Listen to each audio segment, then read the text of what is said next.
먼저 제 소개를 드려야 될 것 같습니다. 오늘 이렇게 귀한 교회에 설교자로 초청해 주셔서 참으로 감사드립니다. 한상인 담임 목사님은 제가 20살 때부터 저에게 성경 말씀을 가르쳐 주신 스승님이십니다. 항상 은혜가 마음에 있는데 스승님께서 오라 하셔서 알겠습니다 하고 순종하여 이곳에 왔습니다. 오늘 은혜를 하나님께서 허락하실 줄로 믿습니다. 오늘 광주 순복음교회에 오게 된 것이 저에게는 참으로 뜻이 깊습니다. 제 기억에 교단총회가 2005년도에 이곳에서 있었던 것으로 기억을 합니다. 여의도에서 제가 지방의 간사를 그때 맡고 있어서 목사님들을 모시고 그때 여기에 왔었는데 오늘 이곳에 다시 오게 되니까 감동이 있고요. 또 그날 왔었을 때에 교회에 하나님의 은혜가 충만하구나 그러한 느낌을 받았는데 오늘도 여전히 주의 은혜가 충만한 것을 보니까 하나님께서 교회를 사랑하시고 우리 담임 목사님을 사랑하시고 우리 성도님을 사랑하시는구나 라는 것을 다시 한번 느낍니다. 하나님께 영광인 줄로 믿습니다. 하나님께서 참으로 이 교회를 사랑하시고 목사님 사랑하시고 성도님을 사랑하시는 줄로 믿습니다. 이 모든 것이 하나님의 영광이고요, 교회의 축복이고 담임 목사님의 기쁨인 줄로 믿습니다. 오늘 우리 가운데 하나님께서 큰 은혜를 더하여 주실 줄로 믿습니다. 이제 본격적으로 야곱의 기도라는 제목을 가지고 말씀을 전하도록 하겠습니다. 신앙생활 중에 가장 많이 하는 게 무엇인가요? 기도입니다. 중요한 일만이 아니고 밥 먹을 때도 기도하지요. 운전하기 전에도 우리는 기도합니다. 그만큼 기도는 중요하고 신앙생활의 핵심입니다. 그래서 기도는 너무나 중요합니다. 신약 성경에서 예수님과 12제자의 내용을 보게 되면 제자들이 유일하게 가르쳐 달라고 먼저 이야기한 것이 기도였습니다. 다른 것은 다 주님께서 먼저 말씀하시고 가르쳐 주셨습니다. 그런데 기도만큼은 제자들이 먼저 가르쳐 달라고 했습니다. 침례 요한도 제자들에게 기도를 가르쳐 주었는데 제자들이 예수님께 우리도 기도를 가르쳐 달라고 한 것입니다. 그렇다면 기도란 어떻게 해야 하는 것일까요? 오늘 본문은 우리가 잘 아는 야곱의 기도이지요. 뼈가 부러지면서도 응답받은 불태전의 기도이고 성령 충만의 기도입니다. 근데 오늘은 이 야곱의 기도를 다시 한번 생각해 보고자 하는데요, 응답은 받았지만 과연 우리도 이러한 기도를 해야 하는 것일까라는 생각이 듭니다. 왜냐하면 하나님께 기도했더니 응답받는 대가로 한도 뼈가 부러지고 평생 불구가 됐기 때문입니다. 기도가 이런 것이란 무서워서 누가 기도할 수 있을까? 기도했더니 팔이든 다리든 하나를 내놓아야 한다고 하면 누가 무서워서 기도할 수 있을까? 이런 하나님은 좋으신 하나님이 아닐 것입니다. 야곱의 한도뼈가 부러진 것은 분명 바르지 못한 기도를 드렸기 때문입니다. 그렇다면 어떻게 기도해야 할까요? 첫째로 우리는 사람이 아니라 하나님을 두려워하고 기도해야 합니다. 오늘 본문의 배경은 야곱이 20년 만에 고향에 돌아오는 그 내용을 담고 있습니다. 근데 20년 만에 고향에 돌아오는 것이지만 하나님께 감사하기보다는 마음에 형 에서가 두려웠습니다. 그래서 야곱은 형 에서의 동정을 살피기 위해 사자들을 보냈고요, 들려온 이야기는 형 에서가 400명의 군사를 데리고 자기에게 온다는 이야기였습니다. 야곱은 두려운 마음에 마땅히 하나님께 먼저 드려야 할 것을 형 에서에게 주었습니다. 사실 20년 전 야곱은 삼촌 라반의 집으로 도망할 때 하나님께 이렇게 기도한 적이 있습니다. 창세기 28장 20절인데요 야곱이 서원하여 이르되 하나님은 나와 함께 계셔서 내가 가는 이 길에서 나를 지키시고 먹을 떡과 입을 옷을 주시어 내가 평안히 아버지 집으로 돌아가게 하시오면 야훼께서 나의 하나님이 되실 것이요 내가 기둥으로 세운 이 돌이 하나님의 집이 될 것이요 하나님께서 내게 주신 모든 것에서 10분의 1을 내가 반드시 하나님께 드리겠나이다 라고 기도했던 사람입니다. 야곱은 형 에서를 피해 도망갈 때 이렇게 기도한 거지요. 하나님, 내가 평안히 고향에 돌아올 수만 있다고 하면 하나님께 마땅히 들어야 할 것을 드리겠습니다. 성령에 충만하여 하나님께 기도한 것이었습니다. 그런데 이 약속은 새까맣게 잊어버리고 말았습니다. 그 대신 야곱이 한 행동은 이것이었습니다. 창세기 32장 20절인데요 이는 야곱이 말하기를 내가 내 앞에 보내는 예물로 형의 감정을 푼 후에 대면하면 형이 혹시 나를 받아주리라 함이었더라 라고 이야기하고 있습니다. 야곱은 형 에서가 무서워서 에서의 마음을 달래기 위해 마땅히 하나님께 먼저 드려야 할 것을 형 에서에게 주고 만 것입니다. 목회를 하면서 보니까요, 적지 않은 성도님들이 하나님보다 두려워하는 것들이 있더라고요. 어떤 성도는 자기가 못 배운 것을 두려워합니다. 목사님, 저는 할 수가 없어요. 배운 것이 없어요. 어떠한 성도님은 가난한 것을 두려워해요. 목사님, 저는 할 수가 없어요. 가진 것이 없어요. 어떤 성도는 남편을 너무나도 무서워합니다. 어떤 성도는 아내를 너무나도 무서워해요. 어떤 성도님은 심지어 자식을 너무나도 무서워합니다. 하나님을 두려워하는 것이 아니에요. 하나님을 두려워하는 것이 아니라 하나님 외에 다른 것을 두려워하며 기도하는 것은 올바른 기도가 아닙니다. 제 경험을 잠시 말씀해 드려도 되는지요? 제가 전도사가 되고 얼마 지나지 않아서 한 여성분이 저를 찾아왔습니다.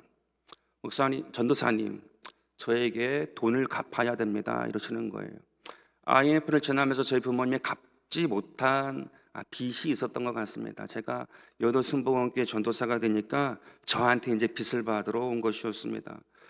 그 분을 제가 얼마나 많이 피해 다녔는지 몰라요. 전화가 오면 전화를 받지 않고 한 2개월 가량을 피해 다녔습니다. 사실 이유가 있었어요. 결혼 얘기가 있었기 때문에 내가 갚겠다라고 이야기하면 도저히 제가 세운 계획대로 결혼을 할 수가 없겠더라고요. 어떻게든지 간에 피하려고 했어요. 제가 지지 않으려고 했단 말입니다. 근데 2달 정도 피하고 나니까 너무나도 괴로운 거예요. 아무것도 할 수가 없어요.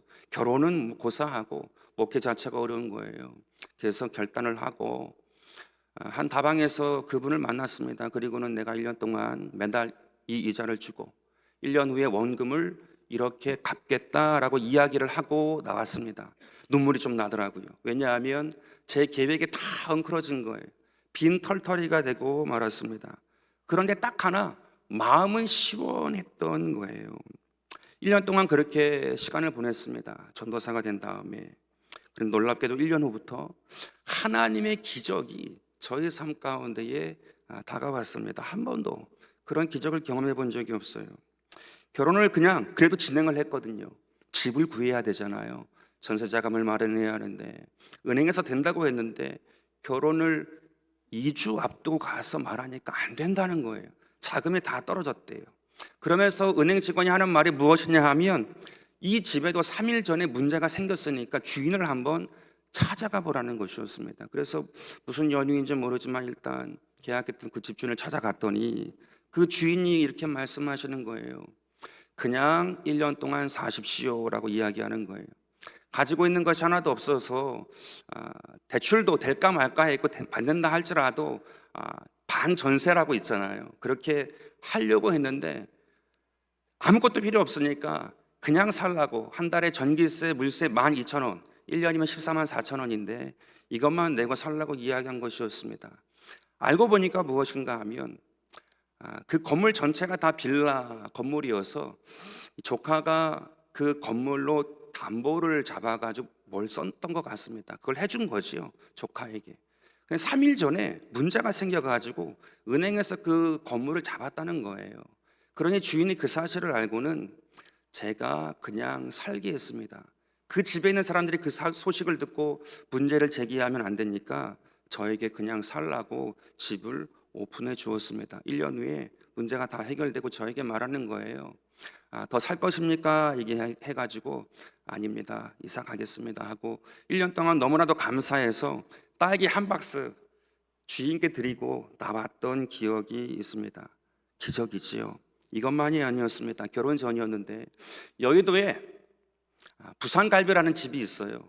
작은 집이 아니고 100명 이상을 한 번에 받을 수 있는 곳인데 그 식당에서 밥을 먹고 저녁에 이제 집사람이 될 사람, 저희 아내가 될 사람은 먹었는데 나갈 때 요만한 쪽지를 주면서 이름하고 전화번호를 적으라는 거예요.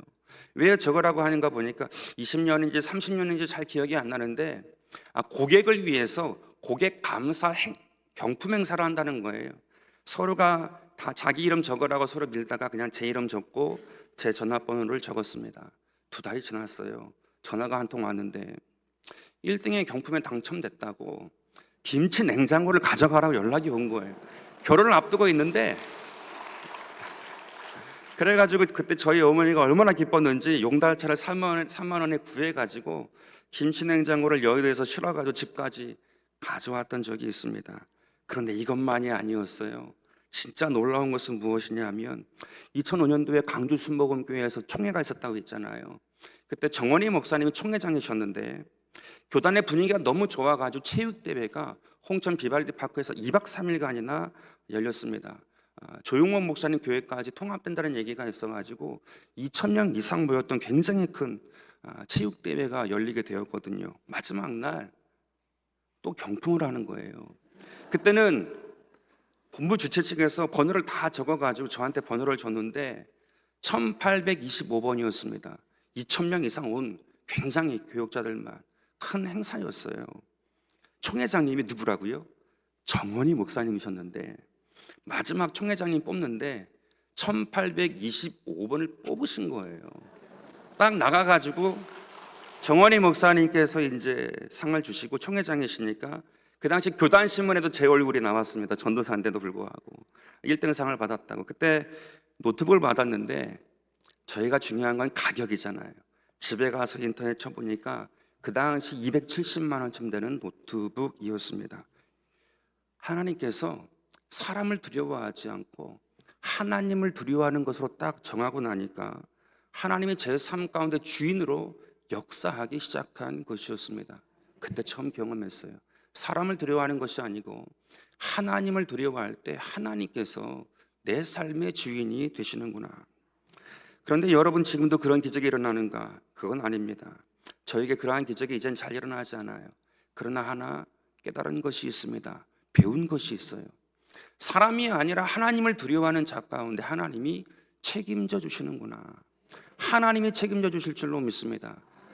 사람이 두려울 때가 있어요. 사람의 눈빛이 두려울 때가 있고 말이 두려울 때가 있고 그의 행동 거지가 두려울 때가 있습니다. 근데 그 사람을 두려워하는 것이 아니고 하나님을 두려워할 때 하나님이 책임져 주시는 줄로 믿습니다.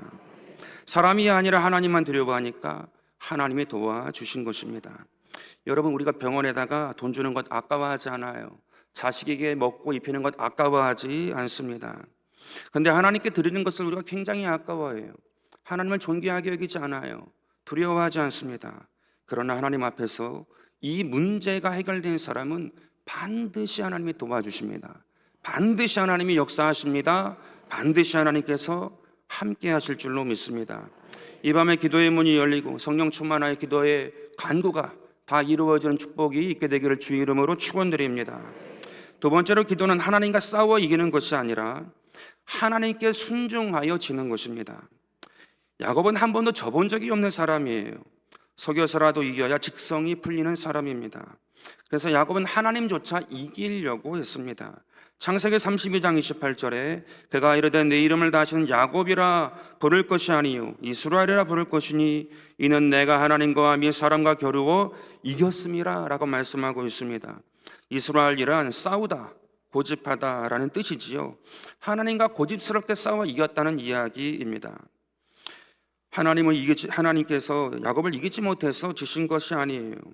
사실은 상대도 되지 않지요. 그런데 야곱이 죽는다고 뗐으니까 하나님께서 적당한 선에서 물러나 주신 것입니다. 더 했다가는 생명을 거둘 수도 있으시니까 하나님께서 멈추신 것입니다. 여러분 자식과 부모의 관계가 그렇지 않습니까? 부모는 자식을 결코 이길 수가 없어요. 더 사랑하는 자가 지게 되어 있습니다. 자식은 자기의 이익을 위해서라면 부모를 버릴 수도 있습니다. 그러나 자식이 죽겠다라고 뗐으면 멈추어 섭니다. 자식이 선을 넘게 되면 더 이상 나가지 않고 져줍니다. 하나님께서 멈추신 것이에요. 야곱은 하나님의 자신을 돕기 위해 보내신 사자를 붙잡고 자신의 고집과 불순종으로 자신의 뜻을 이루기 위해 몸부림 쳤던 것입니다. 하나님의 사자를 보낸 이유는 약속을 믿고 강을 건너라, 함께한다. 하나님의 사자잖아요. 하나님의 메신저잖아요. 힘 주시려고, 은혜 주시려고, 능력 주시려고 보내주신 것인데 믿지 못한 것이었습니다. 하나님의 사자를 보낸 이유는 그와 함께한다라는 사인이었어요. 그러나 야곱은 그 권면을 듣지 않고 천사를 붙잡고는 고집과 불순종으로 밤을 세웠던 것입니다. 야곱은 하나님보다 에서가 더 무서웠던 것입니다. 사실 하나님은 야곱이 두려워할 줄 알고 두려워하지 말라고 미리 하나님의 군대를 보여주셨던 분입니다.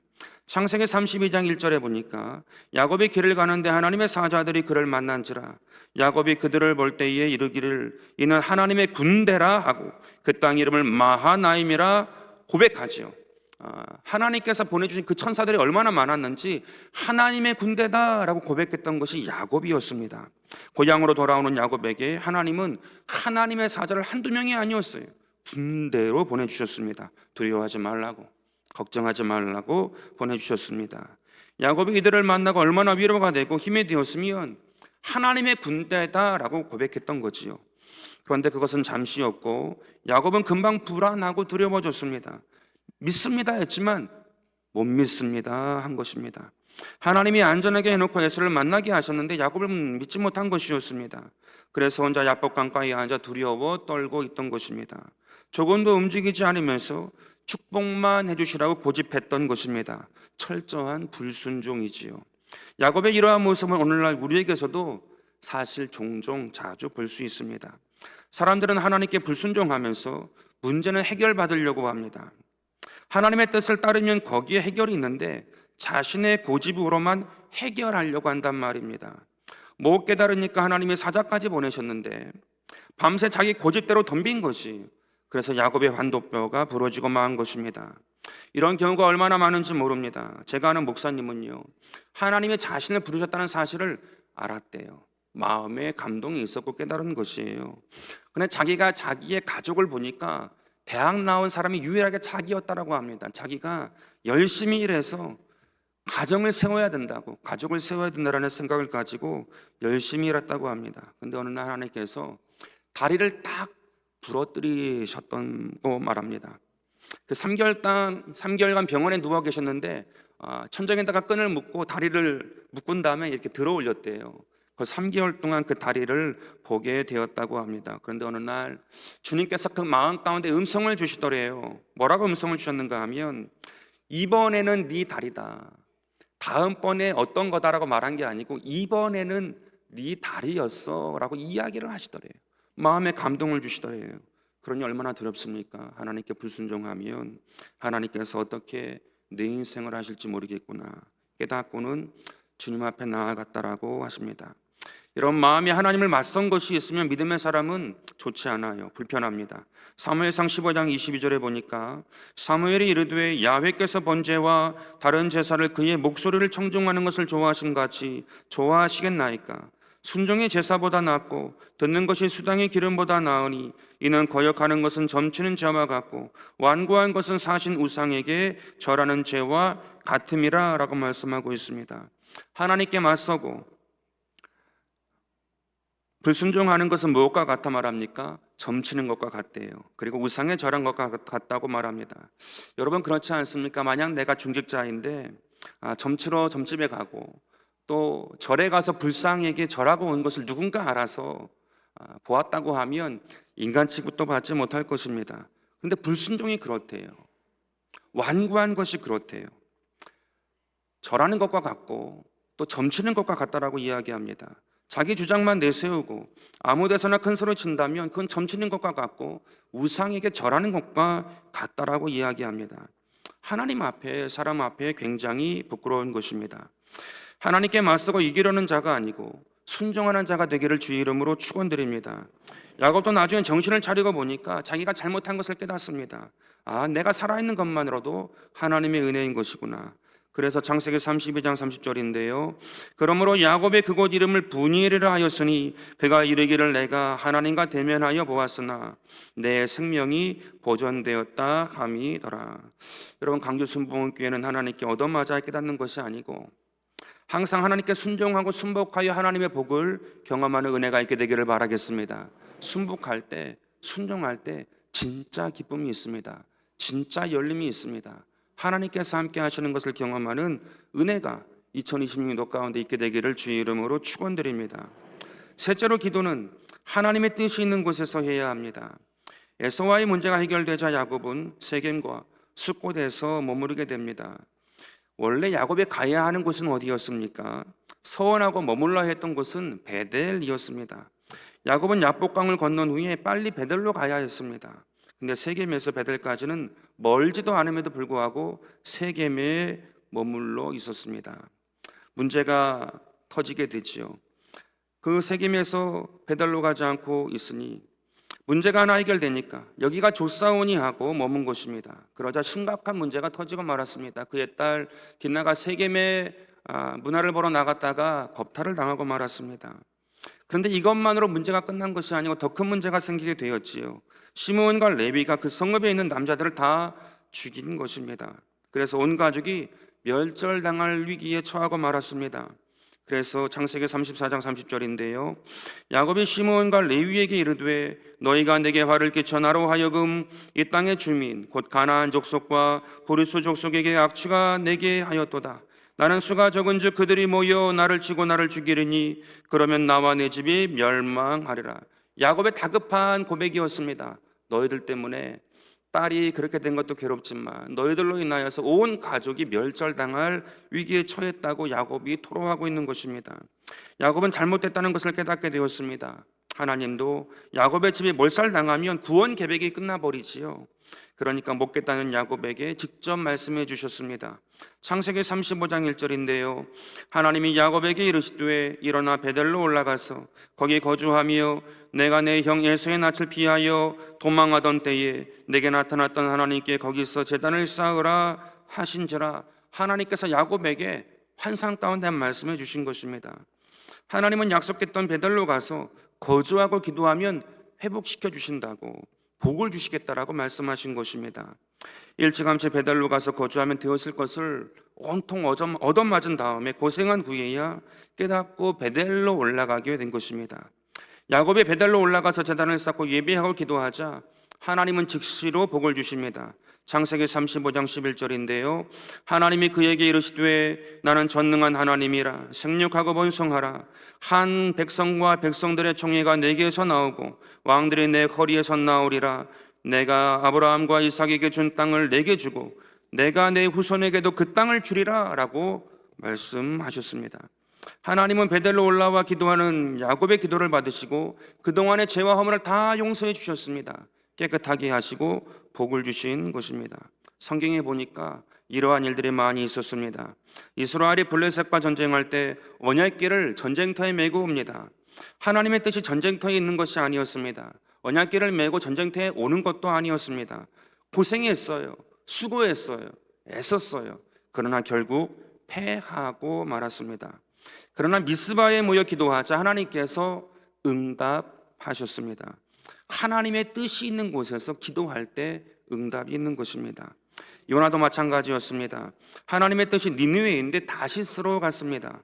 요나가 하나님을 모르는 게 아니었습니다. 하나님과 교통하던 사람이었지요. 그러나 다시스로 가자 그에게 계속해서 풍랑이 그치지 아니하고 괴로움이 다가왔습니다. 하나님의 뜻이 아닌 곳에서는 애써도 소용없다는 이야기입니다. 하나님을 알아요. 하나님이 어떠한 분인지도 알고 하나님과의 경험도 있습니다.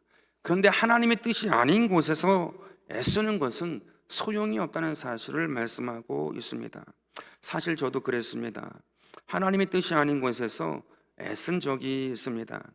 한스대학교에 들어갔지만 2학년을 마치고 좌퇴를 했었습니다. 하나님께서 저에게 도대체 감동을 주지 않는 거예요. 제가 왜 신학교에 왔는지. 가기 전에 그 감동을 받고 갔어야 하는데 나름대로의 다른 계획이 있어서 갔다가 2년이나 있었거든요. 그런데 감동을 주지 않았어요. 그래서 결단을 하고 그때도 자퇴를 했습니다. 그리고는 일반 대학교에 들어가서 한 학기를 공부했어요. 한 학기를 공부하는데 마음이 편치 않아요. 괴로워요. 그때 제가 생각했던 것은 새로운 곳에 새로운 환경에 왔으니까 적응이 안 돼서 그러는가 보다라고 생각을 하고 군대를 갔습니다. 군대 갔다 제대하고 또 한 학기를 일반 대학을 다녔어요. 그런데도 괴로운 거예요. 마음이 편치 않아요. 무엇인가 열리지 않습니다. 마음이 괴롭고 편치 않으니까 마음이 가난하잖아요. 마음이 애통하잖아요. 하나님을 많이 찾았어요. 저에게 하나님께서 허락하신 길은 무엇입니까? 뜻은 무엇입니까? 일반 대학교에 오게 되면 내 계획대로 내 생각대로 마음껏 할 수 있었는데 마음이 괴로우니까 아무것도 할 수 없는 거예요. 하고 싶은 생각도 들지 않는 거예요. 그냥 마음만 괴로워요. 아무것도 바뀌는 것이 없고 마음만 힘들었던 것입니다. 근데 애통하고 괴로워서 하나님께 기도하니까 하나님께서 만나 주셨어요. 그 다시금 부르심을 정확하게 주셔가지고 하나님께 나를 부르셨구나 깨닫게 되었습니다. 그런데 그때 또 제가 고집을 부렸어요. 이전에 신학교를 한세대학교 다녔으니까 순복음 다녔으니까 그냥 가면 되는데 감리교를 또 가려고 했습니다. 저희 집안이 감리교 출신이거든요. 목사님도 계시고. 그러다 보니까 감리교를 가야 되나 보다라고 또 1년 동안 저에게 유아 세례를 줬던 감리교회를 섬겼습니다. 1년 섬기는데 똑같아요. 마음이 괴로워요. 일반 대학에 다닐 때도 마음이 괴로웠는데 감리교회에 와서 1년을 섬기는데도 마음이 괴로운 거예요. 제가 어렸을 때 유아 세례를 받았다고 귀하게 여겨주시고 거기 있던 담임 목사님이 감리교회 또 교수님이셨어요. 학교에 오면 등록금 주겠다고 하시고 등록금도 실제로 주시고 너무 잘해 주셨거든요. 마음이 괴로워요. 그런데 마음만 괴롭지 않으면 다 될 것 같은데 마음이 괴로운 거예요. 그러다가 어느 날 여의도 순복음교회 금요철에 갔다가 한순간에 마음이 다시 열려버렸어요. 20대 후반입니다. 마음이 열려가지고 힘들어도 하나님께서 뜻하신 곳이 나에게 있구나라는 쌓인 하나님께서 뜻하신 것을 알게 되었습니다. 그래서 한순간에 마음이 열려서 힘들어도 순복음교회에 가서 순복음에 가서 신학을 하고 목회를 해야 되겠다라고 결정하게 되었습니다. 그래서 한세대학교에 3학년으로 재입학을 하였어요. 군대 제대하고 2년이나 길면 3년인데 5년 만에 재입학해서 한세대학교에 다시 들어가게 되었습니다. 그래서 지금 제가 다시 순복음교회에서 목회를 하고 여러분 앞에 서 있게 된 줄로 믿습니다. 하나님의 은혜입니다. 하나님께서 뜻하신 곳에서 서게 되니까 미천하고 약하고 아무것도 보잘것이 없지만 하나님께서 인도하시고 사용하여 주셨던 것입니다. 하나님의 뜻이 아닌 곳에서는 괴로운 것입니다. 그런데 하나님의 뜻이 있는 곳에서는 힘들어도 믿음이 생기니 할 수 있습니다. 여러분 혹시 인생에 자꾸 꼬이고 이상한 문제가 생긴다고 하면 속히 야곱처럼 신앙의 자리로 나아가게 되기를 바라겠습니다. 내가 마땅히 있어야 될 자리에 있지 아니하신 거예요. 하나님을 사랑하고 하나님을 알고 하나님과의 관계 가운데 하나님께 나를 어떻게 인도하시는지 충분히 경험했음에도 불구하고 왠지 모르게 묶여있는 것이 있고 꼬이는 것이 있다라고 하면 하나님의 뜻하신 나의 자리가 있습니다. 지역장의 자리가 있고요, 섬김의 자리가 있고요, 봉사의 자리가 있고요, 나에게 맡기신 분명한 자리가 있는데 자꾸 딴 데 있는 거예요. 자꾸 딴짓을 하는 거예요. 내 고집이 세요. 내 마음의 생각이 세요. 내 경험이 너무 센 거예요. 그런데 하나님의 뜻은 그 센 것을 다 꺾으십니다. 하나님께서 하나님의 뜻하신 것을 포기하지 않으십니다. 하나님은 하나님의 왕의 자리를 누구에게도 넘기신 적이 없습니다. 그 주님을 온전하게 섬기고 나아가는 자에게 하나님이 나타나세요. 하나님이 말씀하시고 하나님이 축복하여 주시는 줄로 믿습니다. 오늘 저와 여러분의 삶 가운데에 하나님께서 나에게 허락하신 하나님의 뜻, 그것을 발견하는 은혜가 있게 되기를 바라겠습니다. 올라오기 전에 우리 교회, 광주 순복음교회가 70년이 넘은 교회라는 이야기를 듣게 되었습니다. 그렇다고 하면 하나님의 얼마나 많은 역사가 있습니까? 하나님의 뜻이 있습니까? 여기에 얼마나 오랫동안 하나님을 알고 경험한 분들이 있습니까? 마음이 묶여 있습니까? 답답하십니까? 왠지 모르게 하나님이 안 계신 것 같고 나에게만큼은 역사하지 않는 분으로 느껴지십니까? 그렇다고 하면 하나님이 잘못된 것이 아니고 내가 아닌 자리에 있어야 하지 아니하는 자리에 내가 있는 것입니다. 그것을 깨닫는 이 새해가 되는 은혜가 있게 되기를 바라겠습니다. 세 가지를 말씀드렸습니다. 사람이 아니라 하나님을 두려워하는 게 기도이고요, 하나님과 싸워 이기는 게 기도가 아니라 하나님께 순종하는 것이 기도입니다. 또 하나님의 뜻이 있는 곳에서 기도해야 합니다. 그럴 때 우리는 성령 충만한 신앙생활을 할 수 있는 줄로 믿습니다. 이 세 가지 법칙을 기억하시고 기도의 응답을 경험하시고 성령 충만한 이 한 해 하나님의 은혜를 경험하고 응답을 경험하고 하나님의 역사 가운데 살아가는 저와 여러분 되기를 주 예수 이름으로 축원드립니다.